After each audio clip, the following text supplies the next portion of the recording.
नमस्कार, मैं हूं अंजलि भंडारी। स्वागत है आपका हमारे खास कार्यक्रम जनता सरकार में, जिसमें हम बात करेंगे सत्ता के सिंहासन से लेकर जनता के सरोकार तक। साथ ही हम आपको बताएंगे प्रदेश सरकार की हर उस योजना के बारे में जिनका सीधा संबंध हरियाणा की जनता से है, जो योजनाएं प्रदेश के विकास को नई गति प्रदान करेंगी और हरियाणा की जनता का चहुमुखी विकास भी करेंगी, ताकि प्रदेश की जनता तरक्की की राह पर आगे बढ़े और हरियाणा प्रदेश निरंतर उन्नति की नई ऊंचाइयों को छूता हुआ प्रगतिशील रहे। तो अगले 30 मिनट तक बने रहिए हमारे साथ और देखते रहिए जनता सरकार।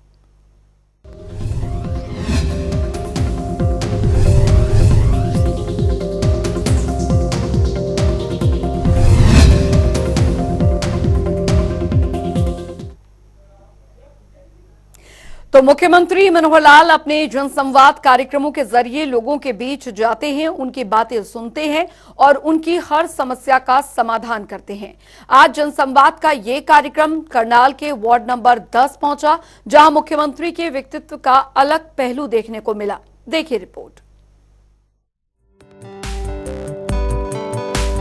मुख्यमंत्री मनोहर लाल जनता के मन को समझने वाले नेताओं में से एक हैं। ऐसे में राजनेता जो अपने कुशल नेतृत्व से प्रदेश को विकास की नई राह दे रहे हैं, चाहे रोजगार हो या कोई भी क्षेत्र, हर और मुख्यमंत्री मनोहर लाल की किए गए विकास कार्यों की झलक ही नजर आती है। खास बात यह है कि मुख्यमंत्री इन विकास कार्यों और योजनाओं की पड़ताल खुद करते हैं। लिहाजा जनसंवाद कार्यक्रमों के जरिए मुख्यमंत्री मनोहर लाल आम जनता से बातचीत करते हैं और जमीनी स्तर पर काम का जायजा भी लेते हैं। जनसंवादों की इस कड़ी में आज मुख्यमंत्री मनोहर लाल ने करनाल के वार्ड नंबर 10 में जनसंवाद कार्यक्रम आयोजित किया।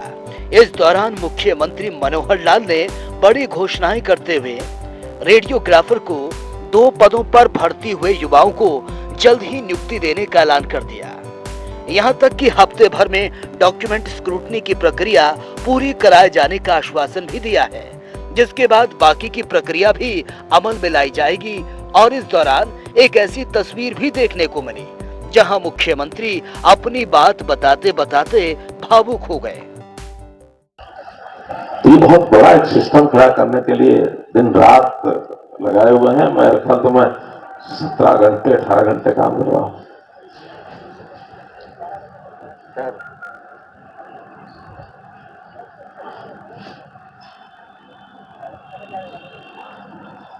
अब आते हैं अपने काम की बात पर।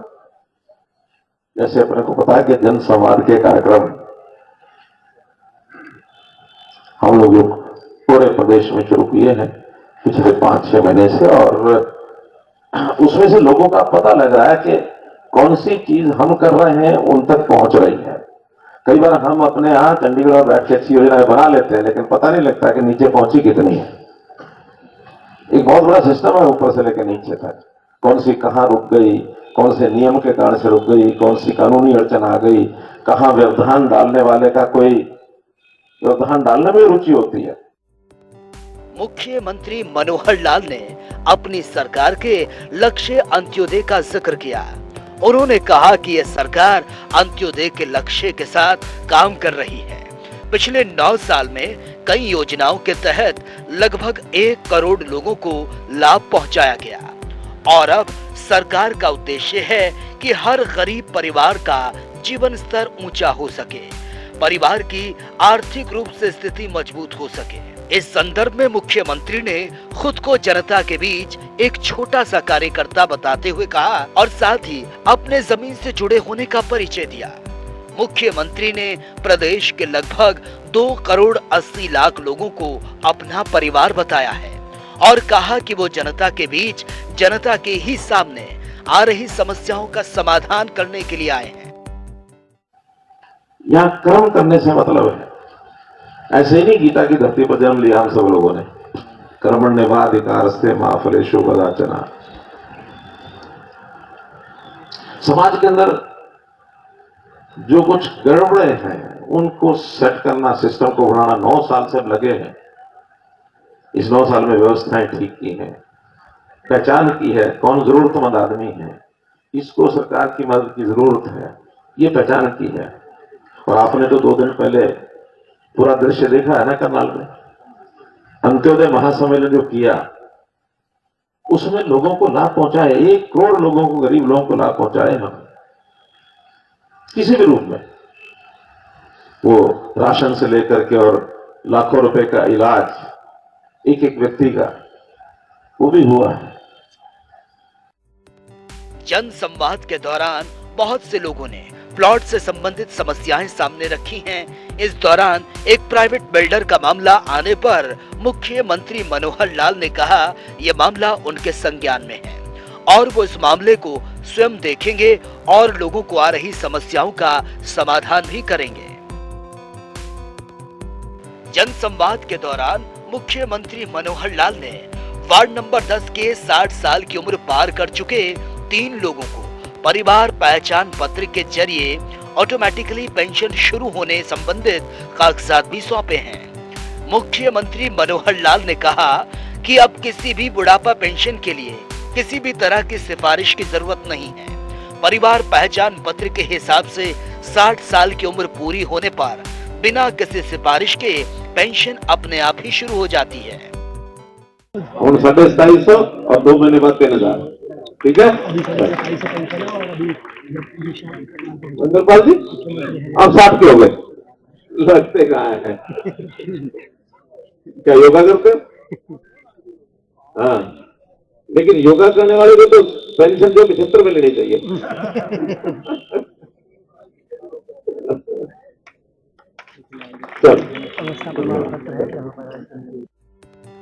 मुख्यमंत्री मनोहर लाल ने इस दौरान युवाओं, बुजुर्गों और वहां मौजूद माताओं से भी बातचीत की। इस मौके पर अधिकारियों को समस्याओं के समाधान के निर्देश दिए गए। जो शिकायतें हरियाणा शहरी विकास प्राधिकरण से जुड़ी हैं, उसके समाधान के लिए संबंधित विभाग के अधिकारियों को त्वरित गति से समाधान करने के निर्देश दिए हैं।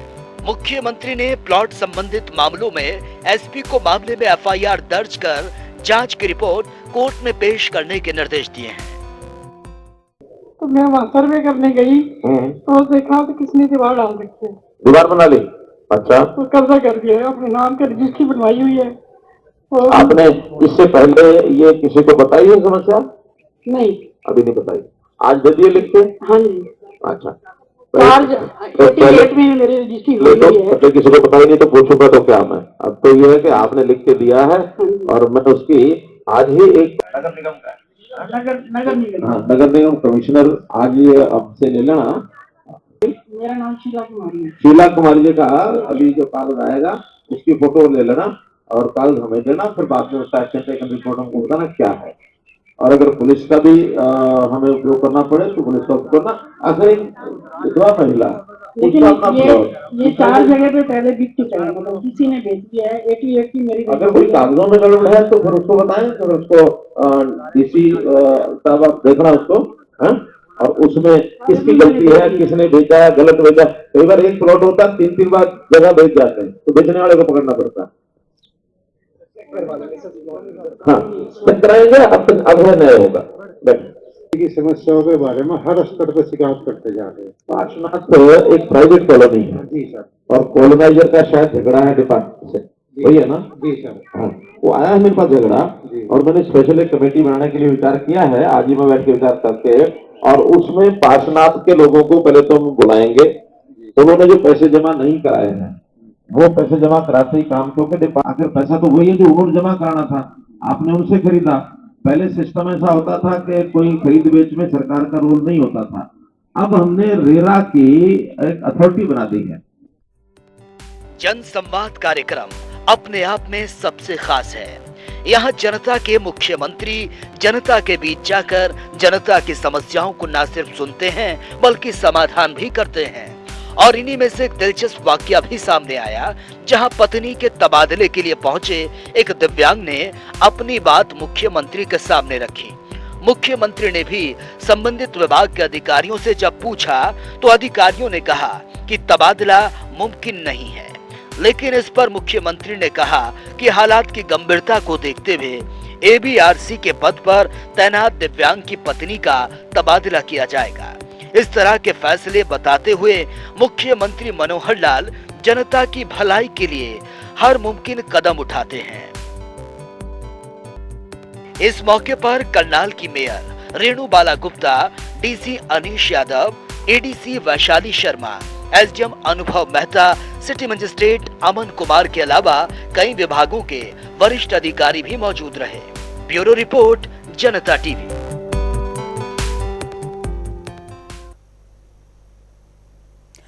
उधर मुख्यमंत्री मनोहर लाल निरंतर प्रदेश की सेवा में जुटे रहते हैं। इसकी बानगी कई मौकों पर देखने को मिल जाती है। करनाल में भी कुछ ऐसा ही नजारा दिखा, जहां पर मुख्यमंत्री ने वार्ड 10 में जन संवाद करने के बाद सीधा गांव रतनगढ़ का रुख किया। यहां मुख्यमंत्री कई योजनाओं की घोषणा भी की। देखिए रिपोर्ट। मुख्यमंत्री मनोहर लाल बिना थके बिना रुके प्रदेश की भलाई के लिए काम करने के लिए जाने जाते हैं। लगातार हो रहे जन संवाद कार्यक्रमों का ये सिलसिला करनाल के ही गांव रतनगढ़ पहुंचा, जहां मुख्यमंत्री ने न सिर्फ लोगों की समस्याओं को सुना बल्कि कई अहम ऐलान भी कर दिए।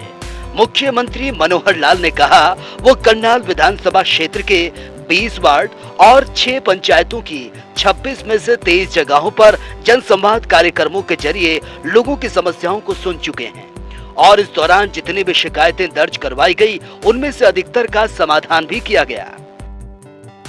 वार्ड की जो छोटी छोटी समस्याएं हैं वो तो सामान्य आती है, कारपोरेशन से जुड़ी हुई है, कुछ फैमिली आईडी के साथ जुड़ी हुई है, आयुष्मान के साथ जुड़ी हुई है। हमने बहुत सी चीजें हाथों हाथ हल भी की है। आयुष्मान के जो कार्ड है वो अपना ओल्ड एज पेंशन के जो हाथों हाथ बनाने वाले कार्ड भी सब जगह कहीं 2, कहीं 4, कहीं 5 हमने बना करके बांटे हैं। और बाकी जो समस्याएं हैं वो सब यहाँ डिस्ट्रिक्ट एडमिनिस्ट्रेशन को देकर के भी जाते हैं।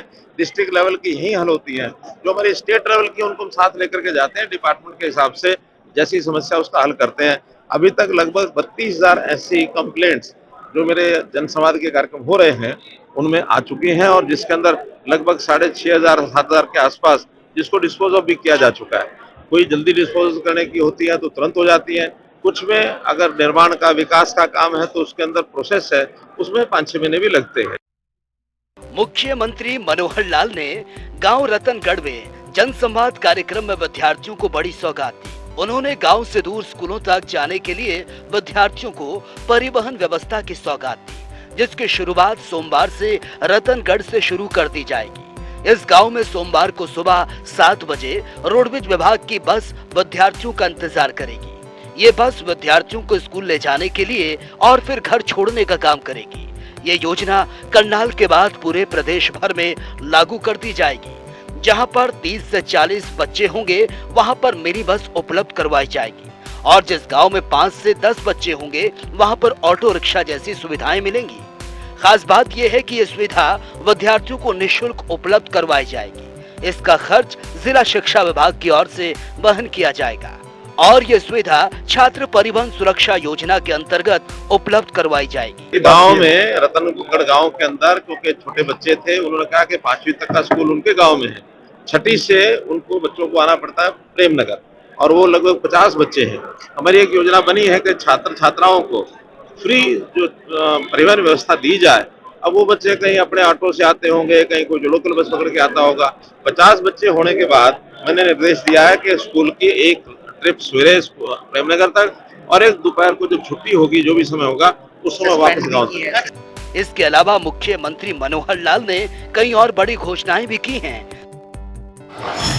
जरूरतमंद लोगों को तुरंत पेंशन की सौगात,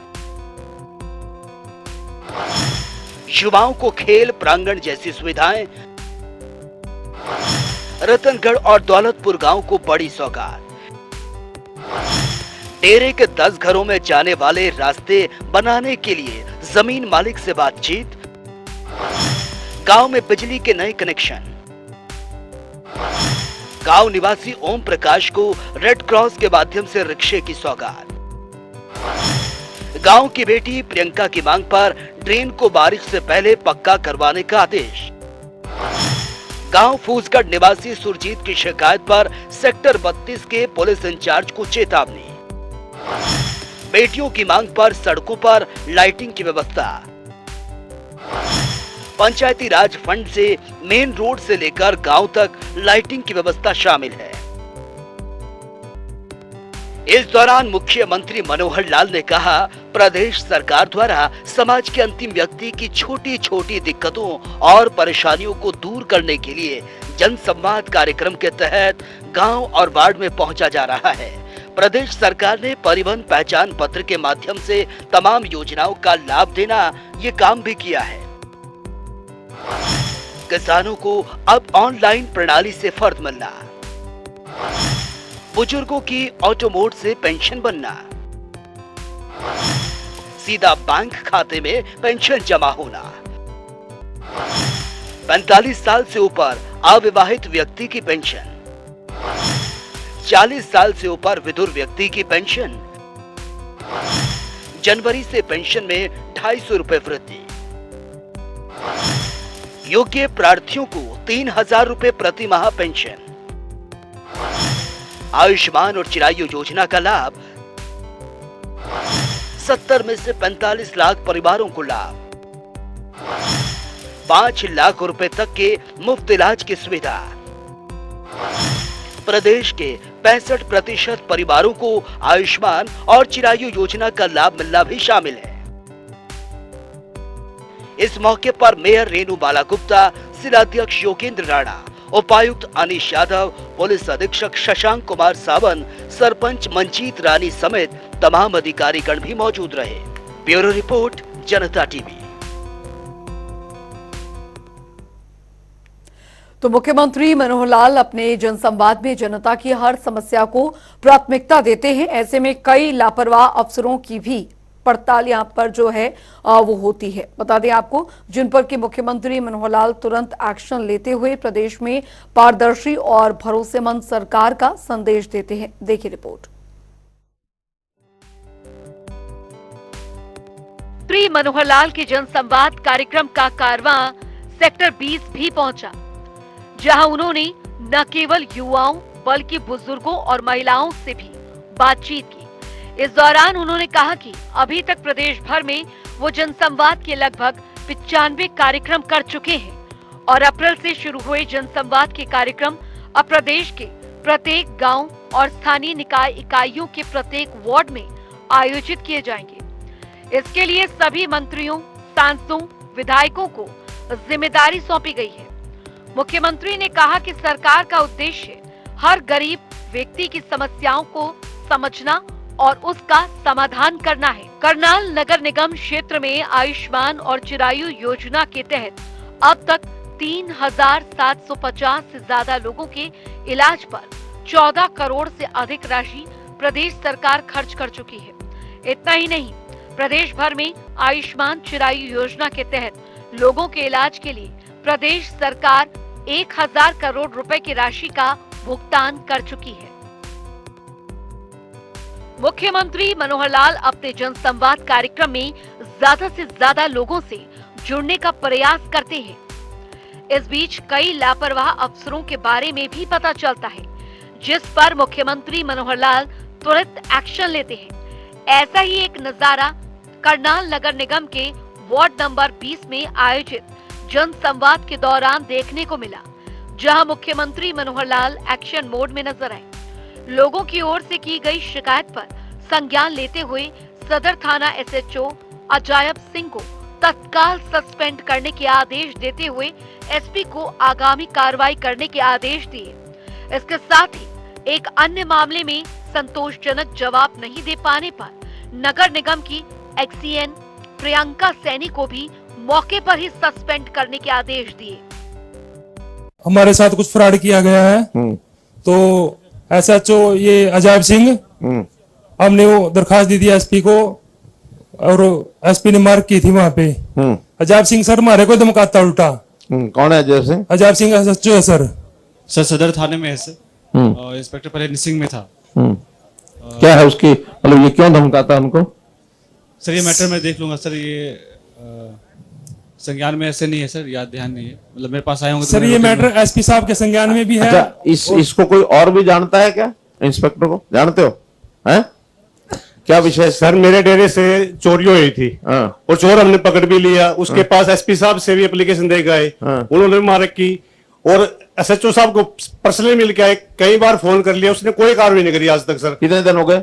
उसको 2 महीने के करीब हो गए सर। अच्छा, उसमें क्या कोई किसी का शक बताया था किसी के ऊपर? सारा बताया था मैंने। उसके डैडी ने भी कहा भी मेरे लड़के ने चोरी करी है, उसको बरामद कर लो फोन वगैरह जी। अच्छा, उसके यानी उस आदमी ने जो चोरी की, उसके आदमी ने, उसके बाप ने कहा कि हाँ भी चोरी की है। हाँ जी। अच्छा, और फिर उसने कुछ नहीं किया? कोई कार्रवाई नहीं सर। भाई ऐसा करो, अजैब सिंह को सस्पेंड करो तुरंत। राइट सर, इसी तरह सस्पेंड होना चाहिए अजैब सिंह। मुझे 2 बातें जितनी ध्यान में आ गई, और तुरंत वहां नया आदमी लगाओ, और ये जो इतने केस बताए जाके इसकी इन्वेस्टिगेशन करो। ठीक है सर। एक्शन के बाद मुख्यमंत्री मनोहर लाल ने लापरवाह अफसरों को चेतावनी भी दी। हर जगह इस प्रकार की शिकायतें मिली हैं कि जहां बार बार शिकायत करने के बाद भी उसका हल नहीं निकालते हैं, तो उसमें एक एसएचओ को और एक एक्सचेन को, 2 लोगों को मैंने सस्पेंड भी किया है। लेकिन उनकी गलती बाद में जो बताई है उतनी गलती नहीं है जितनी वहां बताई गई है। फिर भी रिपोर्ट लेने के बाद डिप्टी कमिश्नर रिपोर्ट लेंगे, और रिपोर्ट लेने के बाद मुझे अगर कन्विंस करते हैं कि उनका दोष नहीं है तो उनको बहाल भी किया जाए। जनसंवाद कार्यक्रम में मुख्यमंत्री मनोहर लाल की करुणा भी दिखाई दी, जहां सेक्टर 20 की एक युवती की ओर से अपनी स्वास्थ्य संबंधी समस्या बताए जाने और बच्चे के पालन पोषण के लिए सहायता राशि की मांग की। मुख्यमंत्री ने तत्काल अपनी तरफ से 50,000 रुपए देने की घोषणा ही नहीं की, बल्कि युवती के खाते में पैसे ट्रांसफर करने के संबंध में अधिकारियों को निर्देश भी दिए। साथ ही सेक्टर 20 के एक युवक की ओर से लाइब्रेरी संबंधी मांग रखे जाने पर मुख्यमंत्री ने तत्काल 5 लाख रुपए देने की भी घोषणा की। एक युवक ने आईटीआई इंस्ट्रक्टरों की भर्ती होने के बावजूद उन्हें नियुक्ति नहीं मिलने का मामला उठाया, तो मुख्यमंत्री ने कहा कि इस मामले में पहले ही निर्देश दिए जा चुके हैं। अगले 10 दिनों में डॉक्यूमेंट स्क्रूटनी के बाद पात्र अभ्यर्थियों को जल्द से जल्द नियुक्ति दी जाएगी। इसके साथ ही उन्होंने कहा कि हरियाणा प्रदेश में पिछले 9 सालों में योग्यता के आधार पर भर्ती हुई है। अगर नौकरी के नाम पर किसी अधिकारी, कर्मचारी या अन्य ने पैसे लिए हैं तो बताइए, अगले 48 घंटे के भीतर सख्त कार्रवाई की जाएगी। इस मौके पर नगर निगम की mayor Renubala Gupta, DC Anish Yadav, SP Shashank Kumar Sawant और विभिन्न विभागों के वरिष्ठ अधिकारी मौजूद रहे। प्रोग्रामिंग डेस्क, जनता टीवी।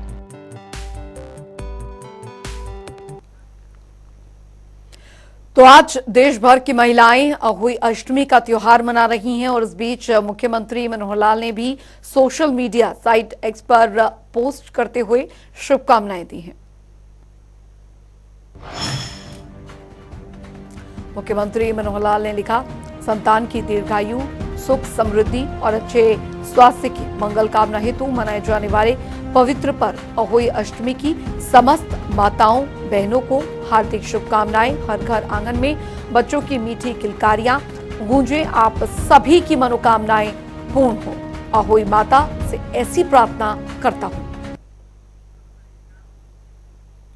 तो चलिए जान लेते हैं आज के सवाल का विजेता कौन है।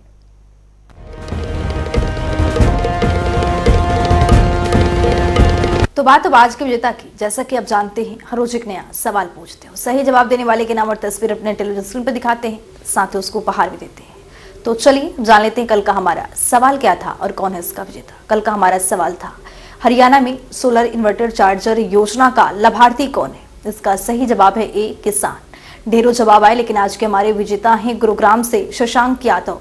शशांक, आपको बहुत बहुत बधाई। तो फिर पूछेंगे आज का सवाल, देखते रहिए जनता।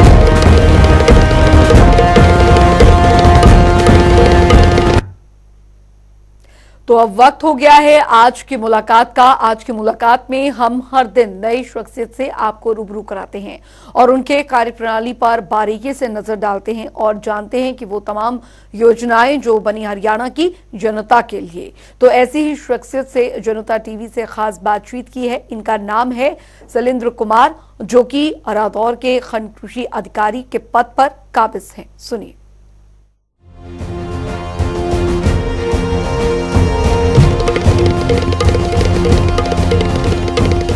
सर, ये हमारा जिला स्तरीय किसान मेला था इसका मेन उद्देश्य फसल अवशेष प्रबंधन पर किसानों को जागरूक करना था।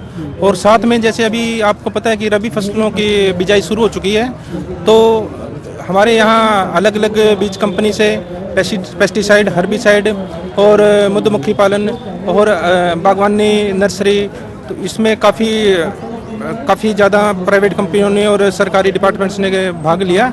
इसमें किसानों को विभिन्न तरह की जो नई उन्नत बीज हैं गेहूं के, सरसों के, उसके बारे में किसानों को जागरूक करना। सर, इसमें लगभग 1000 किसानों ने आज भाग लिया है और इसमें किसानों को बहुत ज़्यादा इसमें बेनिफिट मिलेगा। इसमें हमारे जैसे फसल अवशेष प्रबंधन की 1000 रुपये पर किले की स्कीम है।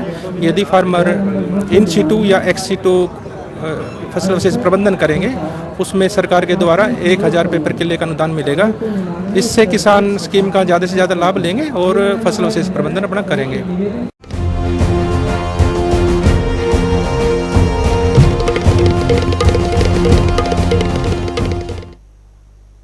तो अब वक्त हो गया है आज के सवाल का, तो चलिए जान लेते हैं आज का सवाल क्या है।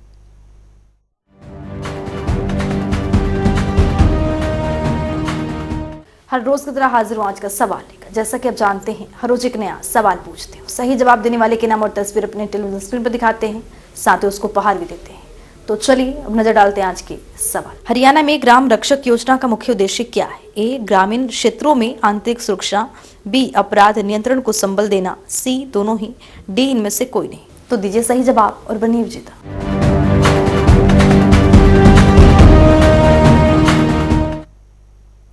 तो चलिए इस खास कार्यक्रम के जरिए हमारा मुख्य उद्देश्य हरियाणा सरकार की कल्याणकारी योजनाओं की जानकारी और उसका लाभ प्रदेश के हर नागरिक तक पहुंचाना है, क्योंकि जब प्रदेश का हर नागरिक का समृद्ध और खुशहाल होगा तभी प्रदेश विकास के पथ पर आगे बढ़ेगा। हमारे खास कार्यक्रम जनता सरकार में आज के लिए फिलहाल इतना ही। नमस्कार।